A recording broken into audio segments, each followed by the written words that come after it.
Assalamualaikum warahmatullahi wabarakatuh.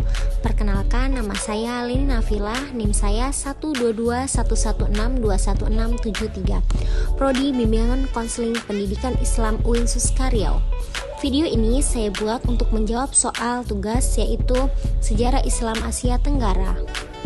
Islam pertama kali datang ke Asia Tenggara pada abad ke-7 Masehi melalui berbagai jalur, terutama melalui perdagangan dan hubungan budaya dengan pedagang Arab dan India. Namun, Islam secara besar-besaran dan intensif di wilayah Asia Tenggara terjadi pada beberapa tahap yang berbeda. Awal penyebaran Islam pertama kali datang ke Asia Tenggara melalui perdagangan dan kontrak dengan pedagang Arab dan India. Pada awal ke-7 dan ke-8 Masehi, komunitas Muslim kecil sudah ada di wilayah-wilayah seperti Sumatera, Jawa, dan Kalimantan. Kedua, Islam di Nusantara yang lebih besar terjadi pada abad ke-13 hingga ke-16 Masehi di Nusantara, dengan masuknya berbagai kerajaan Islam seperti Kerajaan Samudra Pasai di Sumatera dan Kesultanan Malaka di Semenanjung Malai. Pada masa ini, Islam mulai mendapatkan pengaruh yang lebih kuat dalam masyarakat dan pemerintahan setempat. Selanjutnya, penyebaran melalui kesultanan. Islam lebih lanjut menyebarkan dengan cepat melalui wilayah ini melalui kesultanan-kesultanan Islam yang tumbuh di seluruh Nusantara. Selanjutnya, pengaruh Sufisme. Sufisme, aliran mistis dalam Islam, juga berkontribusi pada penyebaran agama ini. Para wali-wali Allah dan ulama sufi memerankan perannya dalam mendekatkan masyarakat kepada Islam, mengomunikasikan ajaran Islam dengan kepercayaan tradisional. Selanjutnya, masa kolonialisme. Selama masa penjajahan oleh bangsa Eropa, terutama Belanda, Inggris, dan Spanyol, Islam masih berkembang dan bahkan menjadi semakin kuat sebagai bentuk perlawanan terhadap penjajah. Islam diceritakan sebagai agama yang keras dan radikal oleh segelintir orang Barat dan para orientalis yang tidak adil dalam menilai. Mereka melihat Islam dari kacamata yang keliru. Walaupun tidak menutup mata kita, masih ada muslim yang berbuat kesalahan, akan tetapi itu tidak bisa membuat Islam yang sempurna itu tercoreng oleh tingkah oknum umatnya. Islam itu sempurna, sedang muslimnya tidak, yang menjadi watak atau karakteristik yang membedakan Islam di Asia Tenggara dan Islam di Timur Tengah. Jadi, memang benar bahwa Islam seringkali diceritakan secara keliru oleh sebagian orang, terutama di dunia Barat, karena persepsi yang tradisi story oleh berita, media, atau stereotip negara. Namun penting untuk memahami bahwa Islam sebagai agama memiliki prinsip-prinsip dasar yang sama di seluruh dunia. Meskipun ada kesamaan dalam ajaran umat Islam, ada perbedaan dan praktik budaya dan interpretasi lokal di berbagai wilayah, termasuk Asia Tenggara dan Timur Tengah. Beberapa perbedaan karakteristik yang membedakan Islam di kedua wilayah ini. Yang pertama, Islam di Asia Tenggara. Pengaruh budaya lokal. Islam di Asia Tenggara seringkali mencerminkan pengaruh budaya lokal. Ini dapat dilihat dalam praktik-praktik keagamaan, seni, dan budaya seperti wayang kulit Indonesia atau tari-tari tradisional di Malaysia yang sering memiliki unsur Islam. Selanjutnya itu pengaruh Sufisme. Memiliki pengaruh yang kuat di Asia Tenggara. Sufisme mengedepankan aspek spiritual, toleransi, dan kesederhanaan, dan sering diintegrasikan dengan kepercayaan dan tradisional lokal. Selanjutnya, pluralisme agama. Wilayah ini sering dikenal dengan keragaman agama. Islam di Asia Tenggara sering hidup berdampingan dengan agama-agama lainnya seperti Hinduisme, Buddha, dan agama-agama tradisional. Hal ini mengaruhi cara orang menjalankan Islam dengan toleransi terhadap agama lain. Selanjutnya, Islam di Timur Tengah. Sejarah dan sentralitas. Timur Tengah adalah tempat kelahiran Islam dan sebagai akibatnya wilayah ini sering dianggap sebagai pusat kehidupan Islam.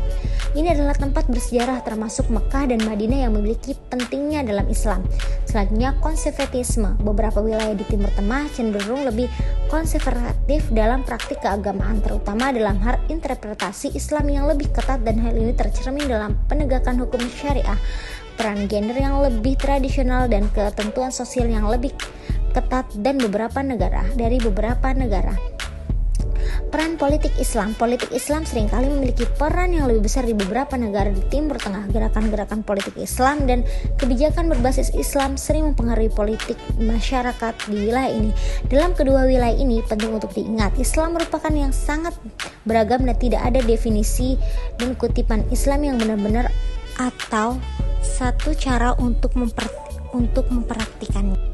Berdasarkan dari pembahasan di atas, menjadi faktor penyebab perbedaan ciri khas Islam di Asia Tenggara dan Timur Tengah, yaitu sejarah perkembangan Islam Asia Tenggara. Islam pertama kali datang ke Asia Tenggara melalui jalur perdagangan dengan Arab dan India. Selanjutnya itu jika Timur Tengah, tempat kelahiran Islam, dan wilayah ini memiliki sejarah yang panjang dan kental. Pengaruh budaya lokal di Asia Tenggara. Budaya lokal beraneka ragam di Asia Tenggara telah mempengaruhi cara Islam dipraktikkan. Contoh nyatanya adalah wayang kulit di Indonesia atau seni tari tradisional di Malaysia yang dicampurkan elemen-elemen Islam dengan budaya lokal. Di Timur Tengah, sebagai pusat agama Islam, budaya lokal di Timur Tengah memiliki pengaruh yang lebih besar dan mempertahankan tradisi-tradisi Islam yang lebih konservatif. Lalu pengaruh Sufisme. Asia Tenggara memiliki pengaruh yang kuat di Asia Tenggara. Aliran ini menekankan aspek spiritualisme, toleransi, dan kesederhanaan. Lalu di Timur Tengah, Sufisme juga hadir di Timur Tengah, tetapi di beberapa wilayah paham yang lebih ketat dan konservatif sering mendominasi. Lalu perbedaan dalam tingkah laku sosial dan politik. Di Asia Tenggara, lingkungan sosial yang lebih inklusif dan toleran serta pengaruh budaya yang kuat telah mendorong keragaman agama dan kesantunan agama di wilayah ini. Timur Tengah, perkembangan politik dan sosial di berbagai negara Timur Tengah telah mempengaruhi pada penegakan hukum syariah dan interpretasi yang lebih konservatif dan tentang Islam. Perbedaan ciri khas Islam di Asia Tenggara dan Timur Tengah adalah hasil dari sejarah budaya dan pengaruh lokal yang berbeda di kedua wilayah ini. Pengenalan dan penyebaran Islam di Asia Tenggara melibatkan sejumlah tokoh dan kelompok yang berperan penting. Di antaranya termasuk perdagangan Arab dan India. Perdagangan dari Arab dan India adalah pihak pertama yang membawa Islam ke wilayah Asia Tenggara. Lalu Sufi dan ulama memainkan peran penting dalam penyebaran Islam di Asia Tenggara. Mereka mendekatkan penduduk setempat dengan ajaran Islam, menciptakan madrasah, dan mempraktikkan metode dakwah yang inklusif. Selanjutnya kerajaan Islam awal di Asia Tenggara seperti kerajaan Samudra Pasai di Sumatera dan Kesultanan Malaka di Semenanjung Malai. Lalu wali-wali Allah. Peran wali-wali Allah adalah tokoh-tokoh mistik yang diberkahi dengan karisma spiritual. Lalu masyarakat setempat.